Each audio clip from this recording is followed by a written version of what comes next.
Welcome to the town of Mount Pleasant, located across the harbor from Charleston in the beautiful South Carolina Lowcountry. Settled in 1680, Mount Pleasant was integral to the founding of the Carolina colony. At that time, the Siwi Indians inhabited the area. The town was named for the 18th century plantation, Mount Pleasant. In 1803, the plantation was subdivided into lots to create a small village. The original plantation house, known today as the Hibbon House, still stands in the old village. By the middle of the 19th century, Mount Pleasant had become a summer resort with cottages, churches, parks, and a school. During the colonial era, some of the Lowcountry's prominent families such as Lynch, Toomer, Horlbeck, Legree, Pinckney, Lucas, Rutledge, and Vandross owned plantations along the Wando River. Influential American founding fathers associated with Mount Pleasant include Charles Pinckney of Snee Farm, who was the principal author and a signer of the U.S. Constitution; John Rutledge, a signer of the Constitution. Rutledge's younger brother, Edward, signed the Declaration of Independence, the youngest person to do so. Thomas Lynch, a member of the Continental Congress, and his son Thomas Lynch, Jr., who signed the Declaration of Independence on behalf of his ailing father. Mount Pleasant had small but important roles to play in the Revolutionary and Civil Wars.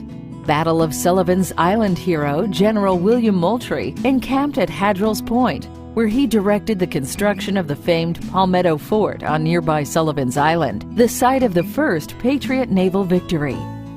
At the beginning of the Civil War, Confederate forces constructed the Palmetto Battery at the Christ Church line as part of the outer defenses of Charleston. However, this battery did not see action during the war. Also during the Civil War, the crew of the Confederate submarine H.L. Hunley quartered in Mount Pleasant, and the famed 54th Massachusetts Regiment, the first all-African-American regiment, mustered out here. The service of these and all-American soldiers is honored at Patriots Point Naval and Maritime Museum, the Medal of Honor Museum aboard the USS Yorktown, and Memorial Waterfront Park. Mount Pleasant's farmers and planters raised cattle, grew indigo and cotton, and farmed vegetables. Rice did not drive the economy east of the Cooper as it did in other parts of the Low Country. In addition to agriculture, brickmaking was a prominent industry east of the Cooper. Boone Hall, established in 1681, produced many of the bricks used in Charleston's colonial and antebellum buildings. Today, the most unique surviving plantation buildings at Boone Hall are its 9 original brick slave cabins. After the Civil War, sections of former plantation lands became freedmen's communities, such as Green Hill, Scanlanville, Hamlin Beach, and 6 Mile. In the early 20th century, truck farming became the mainstay of the town and surrounding freedmen's communities. Shem Creek's seafood industry also began to expand, and by the 1940s, shrimp was the creek's principal commodity. To celebrate the importance of the seafood industry, Mount Pleasant hosts the Blessing of the Fleet and Seafood Festival each spring.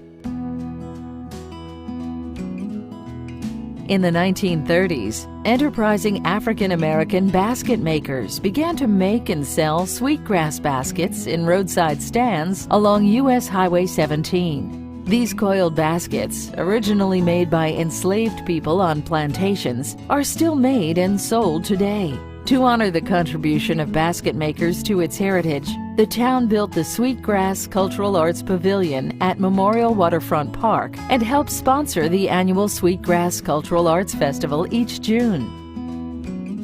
Today, Mount Pleasant is no longer a quiet rural town. What started with 16 families living along the Wando River during early colonial times is now home to over 67,000 residents. Mount Pleasant values its past and looks to its future as a rich and vital Lowcountry community. Mount Pleasant's Historical Commission thanks you for coming over to explore our town's story. Enjoy your tour.